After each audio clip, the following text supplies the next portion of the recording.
dengan amal saleh, amal taat. La khilafa bainal mufassirin. Tidak ada perselisihan di antara ahli tafsir. Silahkan baca tafsir yang sangat besar, tafsir oleh Al-Hafidz Ibnu Katsir dalam menafsirkan ayat tadi. Taqarrub, mendekatkan diri kepada Allah dengan amal taat, amal yang Allah ridhoi. Mengerjakan apa yang Allah syariatkan. Ini tidak ada perselisihan. Tidak ada tafsiran para ulama menafsirkan bahwa wasilah tawassul adalah meminta kepada Allah dengan perantara Nabi, dengan perantara Syekh Abdul Qadir Jilani, dengan perantara Syekh Fulan, Syekh Fulan, Syekh Fulan. Lalu apa perbedaannya kita dengan kaum musyrikin pada zaman dahulu ketika mereka meminta kepada Allah dengan perantara berhala, liyuqarribuna ilaihi zulfa, ilaihi zulfa, agar mereka mendekatkan kami kepada Allah dengan satu pendekatan.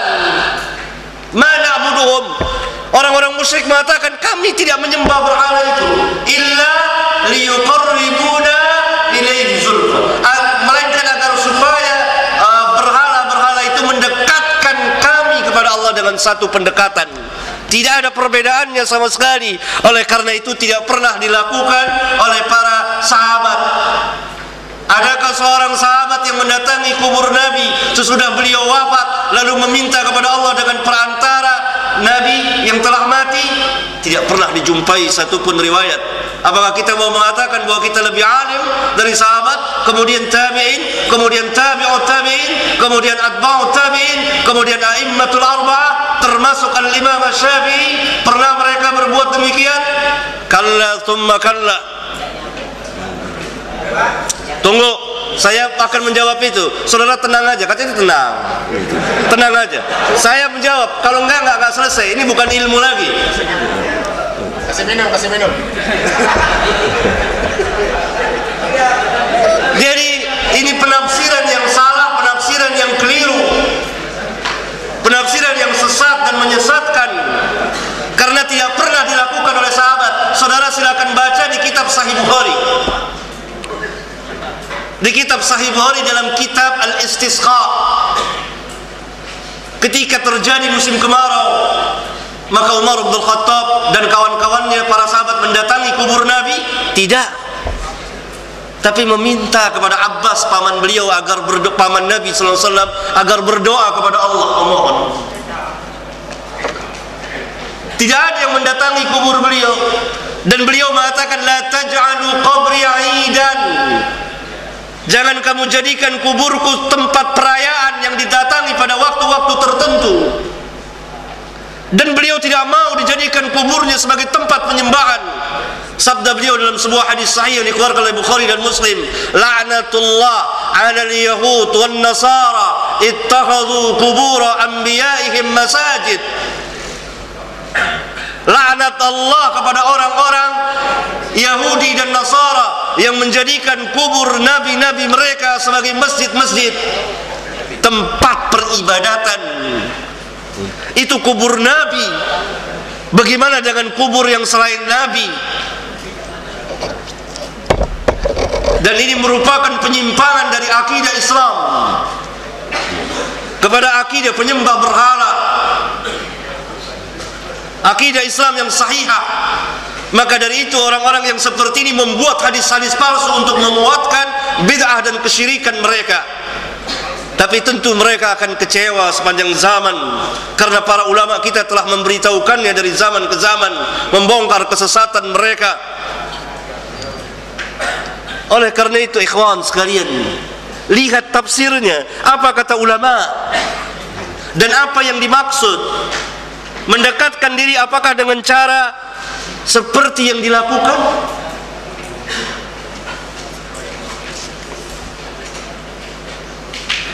Sudah waktu.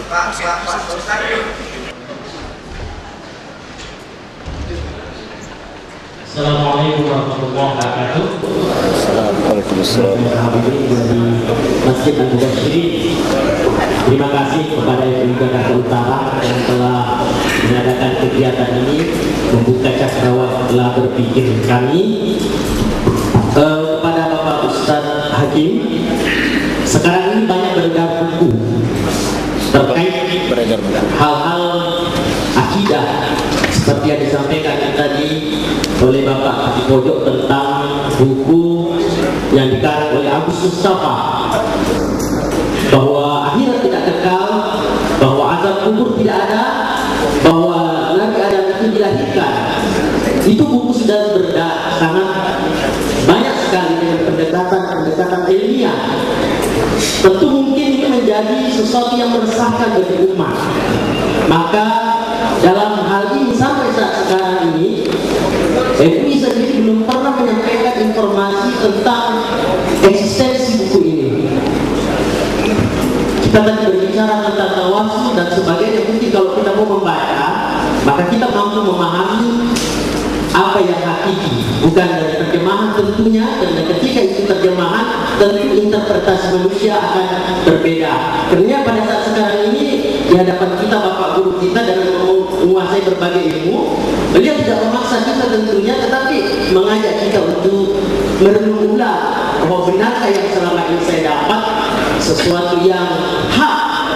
Dan terima kasih. Assalamualaikum warahmatullahi wabarakatuh. Yang lain. Ya. Assalamualaikum. Assalamualaikum warahmatullahi wabarakatuh.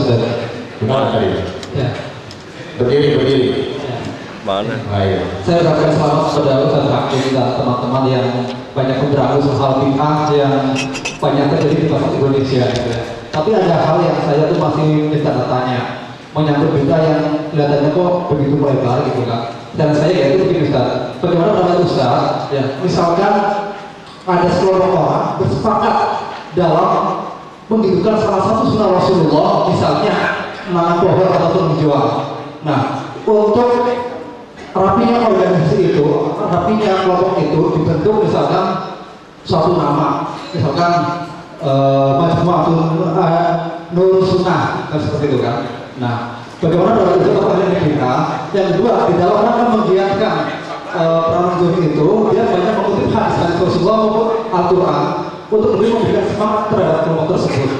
Nah, jadi di sini itu ada suatu kelompok yang mana sering membicarakan peran pohon dengan berdasarkan Al-Quran dan hadis, gitu kan, dan juga memiliki nama. Dia tidak bermaksud memecah belah, bukan, tapi itu hanya sebagai suatu organisasi yang sesuai teratur dan terlaksana baik. Organisasi sosial menanam pohon. Apakah itu nyatanya pakai hadis gitu. Ya, cukup. Terima kasih. Pertama untuk Bapak dari Majelis Ulama Jakarta Utara, sesuai dengan janji acara ini jangan setahun sekali, tapi 3 bulan sekali. Sehingga wawasan kami ini yang saya yakin di para du'a, para mubalik, sehingga memang mereka punya wawasan yang lebih luas, sehingga mereka dalam dakwah bisa mengecek kembali apa yang sudah disampaikan selama ini. Itu yang disampaikan Pak Ustaz tadi itu memang sudah disampaikan oleh para ustaz, para mubalik kepada masyarakat. Kasihan masyarakat kita hanya disampaikan hadis-hadis palsu, hadis-hadis dhaif yang kemudian akhirnya masyarakat ini tidak pernah ada pencerahan. Satu. Yang kedua, saya menanggapi usul terakhir ini, saya kurang sependapat kalau ada momentum nanam pohon dalam organisasi. Saya tahu yang namanya Salafi itu kan bukan organisasi, dan tidak ada pendaftaran anggota. Kalau ada pendaftaran anggota, nanti tambah lagi firqah. Di sini sudah banyak firqah-firqah yang punya aliran, yang punya misi-visi, yang macam-macam, yang sebagian menurut hemat saya bisa menggiring perpecahan, persatuan di kalangan umat Islam di Indonesia ini. Kalau dibikin lagi tanam pohon lagi, itu kita nambah firqah lagi. Udah banyak yang bikin kita pusing, apalagi tambah firqah lagi.